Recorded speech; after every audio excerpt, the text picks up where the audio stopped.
In this video, I want to talk about what would happen if the market or the housing market were to crash again, or we'd have some weird situation again like we did in 2020 or even in 08, and if this type of business would be resilient to that and what would happen. So if you guys are interested, make sure to stick around. What's going on, everyone? I hope you're all doing well. If you're new here, my name is Serge. Welcome to the channel. To all my reoccurring viewers, thank you so much for all the love and support that each and every single one of you have shown me. And if you have not yet, make sure to go check out the God Made podcast on most streaming platforms.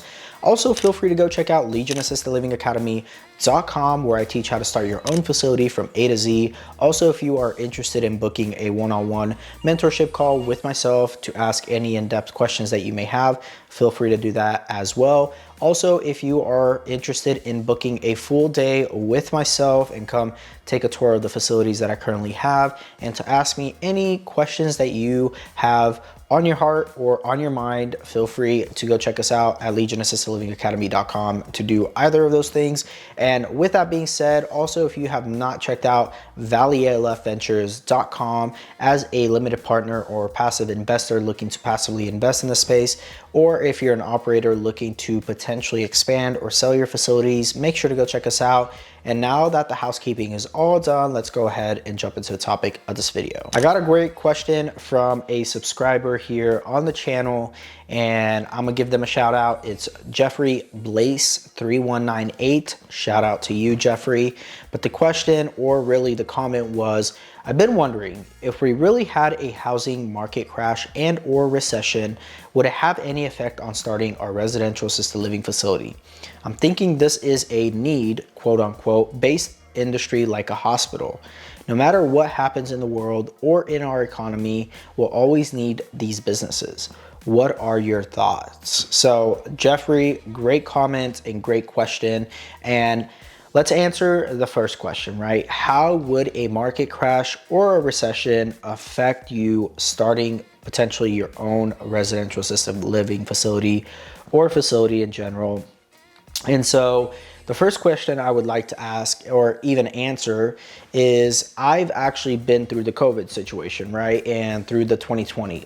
I wasn't obviously old enough to experience the 08 situation that had happened with a market crash, but definitely something like COVID in 2020 affected this type of industry a lot, simply because it had to do with health and not so much finances, right? 08 was more of a financial crisis, whereas 2020 was a health crisis. So with that being said, I can talk from 2020 and what that did to this industry and what had happened and how people bounced back from it within this industry. So for me, 2020 was quite interesting to navigate through, to say the least, and all the way through 22 and 23.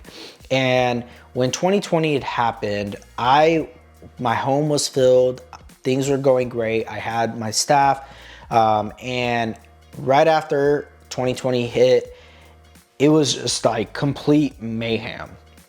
And all I did was try to navigate it the best I could. I went ahead, I shut down the facility in regards to allowing any visitors in. My beds were all filled, so I was very fortunate. And I was very careful to only allow people who were providing any type of care to my residents. That was anyone from home health, hospice, any in-house doctors that we had that would come do any kind of checkups on my residents. That's all I would, or only who I would allow into the facility. And so there was a very interesting thing and pattern that I noticed during that first month and a half, that we did not allow any visitors other than healthcare professionals to come into the facility. And that was, my residents weren't doing well mentally, right? Mentally, they were actually suffering prior to having to not allow any families come or any visitors. And so I did my best, right? I brought in a dog that my wife had at the time that they were looking to retire. So I had the dog come to the home and would stay with the residents. And I went and, tried to get any additional pets that I could add into the home.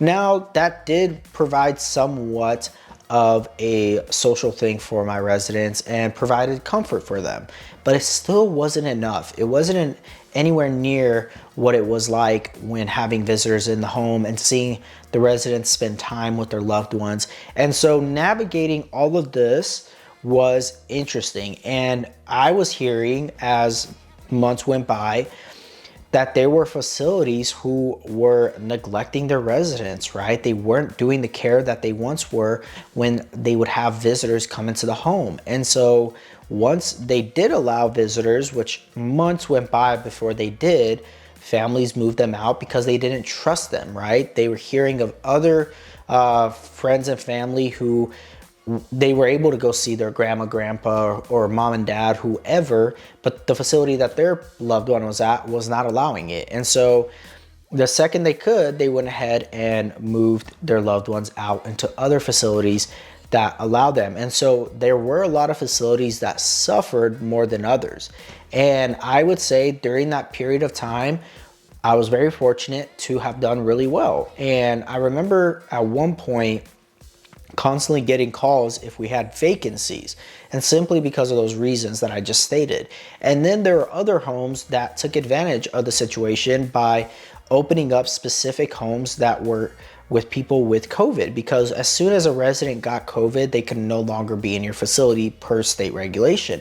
They would have to be moved out to a facility that was only dealing with COVID-19 residents. And so with all that being said, there were people who did really well during that period of time. And not only that, but if you were contracted with the state insurances and the providers, they actually reimbursed a lot higher for taking those types of residents in and opening those types of facilities. Obviously, at some point that stopped and that was no longer the case, and those facilities just ended up being regular facilities and started placing regular residents. But with all this being said, you are absolutely right. This is a highly needed type of business and service that communities need in order to take care of the elderly population. And so with all that being said, I think more people did better than they did worse because of the whole 2020 situation. And the people that didn't make it through 2020, there was a lot of reasons why. They either just weren't operating efficiently, they weren't being considerate of other people and their situations and the circumstances that were being dealt.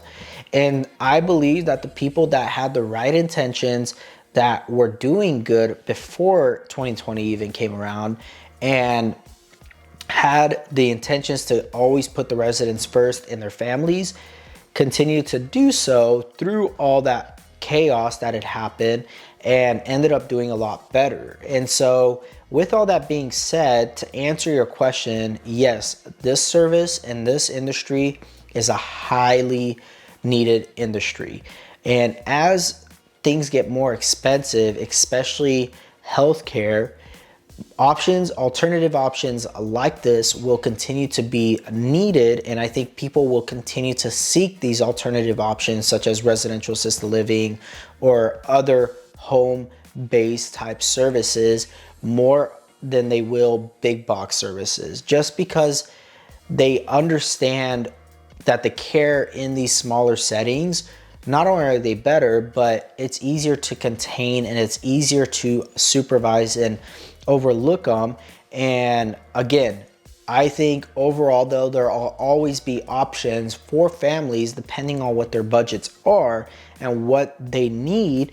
But this is definitely a growing industry, and especially within the next 10 years, and baby boomers not only living longer, but this is when they're really starting to get to that point where they're going to need these types of services. So I hope that this answers a lot of people's questions of how did this business do during 2020. I wasn't around for 2008, but I can imagine that people that were in this business probably were able to open more locations, given the fact that they were probably able to get locations pennies on the dollar, right? And being able to zone them and license them. So with all that being said, I hope this gave some insights, and Jeffrey, hopefully this answered your question.